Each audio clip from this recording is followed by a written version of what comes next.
안녕하세요. 10월 19일 아침 묵상입니다. 오늘 본문은 예레미야서 49장 23절에서 39절 말씀이죠. 49장에는 이스라엘을 둘러싸고 있는 6개의 나라에 대한 심판 예언이 나오죠. 암몬과 에돔, 다메섹, 게달과 핫셀, 그리고 엘람입니다.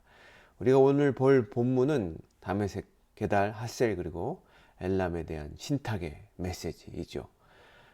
다메섹은 아람의 수도였지만 예레미야가 예언할 당시에는 아람이 아수르에 멸망당하여 도시로만 남게 되었습니다.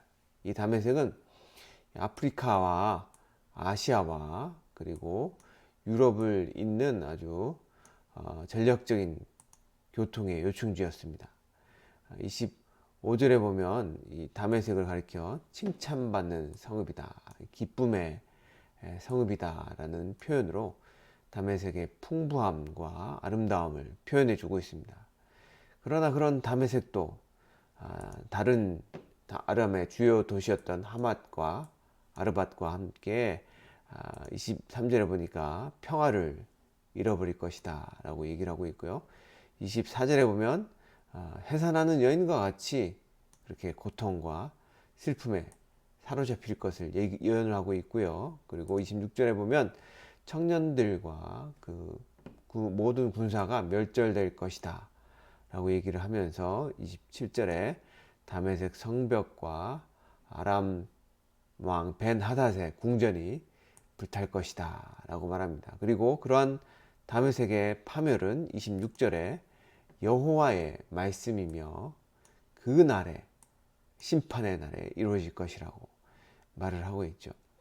28절에는 팔레스타인 동쪽 사막에 살던 게달과 하솔 나라가 느부갓네살 왕으로부터 공격을 받을 것이라고 직접적으로 설명을 합니다. 사실 이 게달과 하솔은 유다와 큰 관련이 없는 나라들이었죠. 이 나라들이 33절에 보니까 영원히 황폐하게 될 것이다 라고 그렇게 얘기를 하고 있습니다. 한번 읽어보겠습니다. 하솔은 큰 뱀의 거처가 되어 영원히 황폐하리니 거기 사는 사람이나 그 가운데 머물러 사는 사람이 아무도 없게 되리라 하시니라.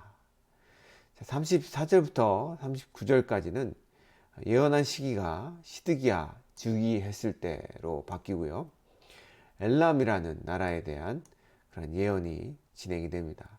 그리고 엘람은 티그리스강 유역에 있는 그러한 나라였죠.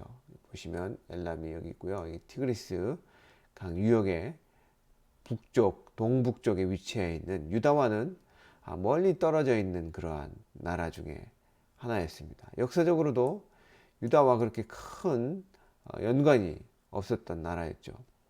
엘람인들은 능숙한 그러한 궁수를 자랑거리로 삼는, 활솜씨를 자랑거리로 삼는 그러한 나라였습니다. 35절을 한번 읽겠습니다. 난 만군의 여호와가 이같이 말하노라. 보라, 엘람의 힘에 으뜸가는 활을 꺾을 것이요. 그러나 하나님께서는 이렇게 으뜸가는 힘을 가지고 있는 이 상징의 이 활을 꺾어버리시겠다라고 말씀하고 계시고요. 36절에 보면 그들을 사방으로 흩어버리시겠다라고 표현하고 있고요. 37절에는 그들을 멸망시키시겠다라고 말씀하십니다. 그리고 38절에는 하나님께서 직접 통치하시겠다라고 표현하십니다.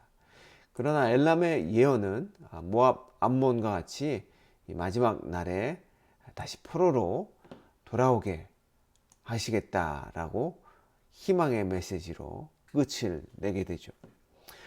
지금까지 우리는 이 다메섹을 제외하고 우리에게 이름조차 생소한 나라들의 멸망에 대한 예언을 살펴보았습니다.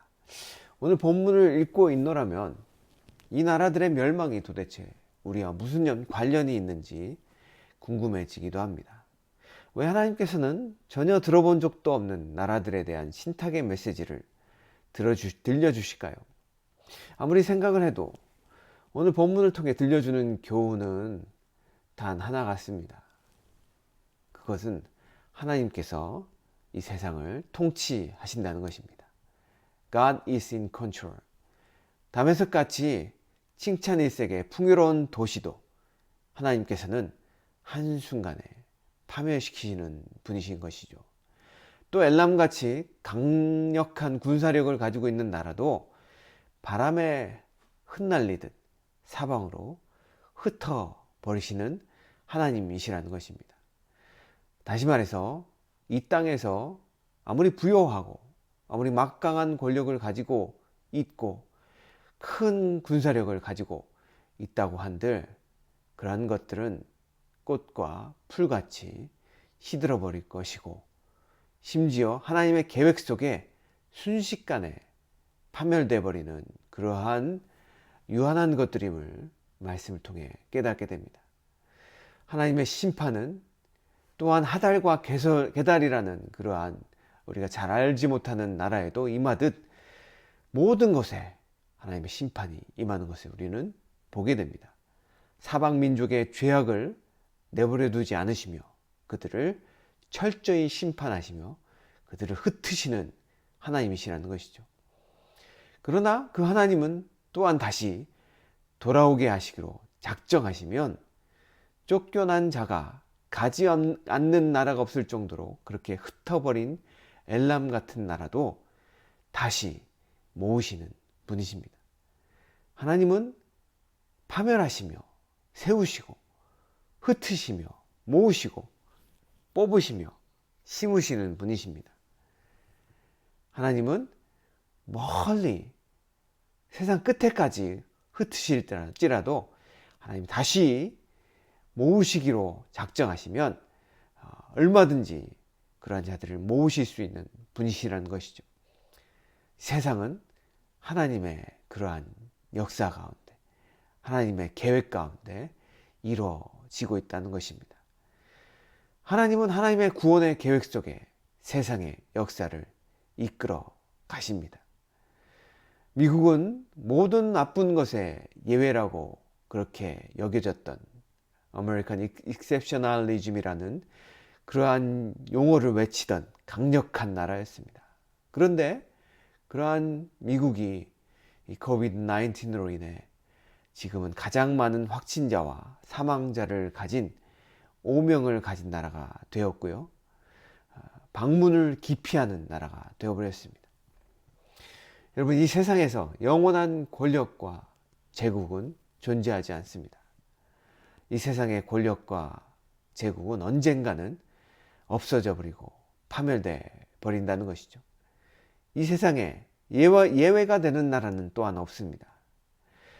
그러나 우리가 생각할 것은 하나님은 영원하시며 하나님의 계획 또한 정확하게 세상 속에서 이루어진다는 것입니다. 우리는 지금까지 46장부터 49장에 이르기까지 그렇게 하나님의 심판이 하나님의 계획 속에 이루어지는 것을 보고 있습니다. 따라서 우리가 사모할 것은 영원한 하나님의 나라이지 이 땅의 권력과 이 땅의 풍요가 아니라는 것이죠. 이 땅의 풍요와 권력을 의지했던 나라들은 그들의 교만 때문에 순식간에 무너지고 파멸되는 모습을 보게 됩니다. 하지만 그 나라들이 무너지고 파멸되어지고 세상 먼 곳까지 흩어질지라도 하나님이 다시 회복시키신다면 언제든지 하나님은 그들을 회복시키신다는 것이죠. 그래서 우리는 하나님의 나라를 사모하면서 이 땅 가운데 하나님의 나라의 법도를 쫓는 천국 백성으로 살아가야 된다는 것입니다.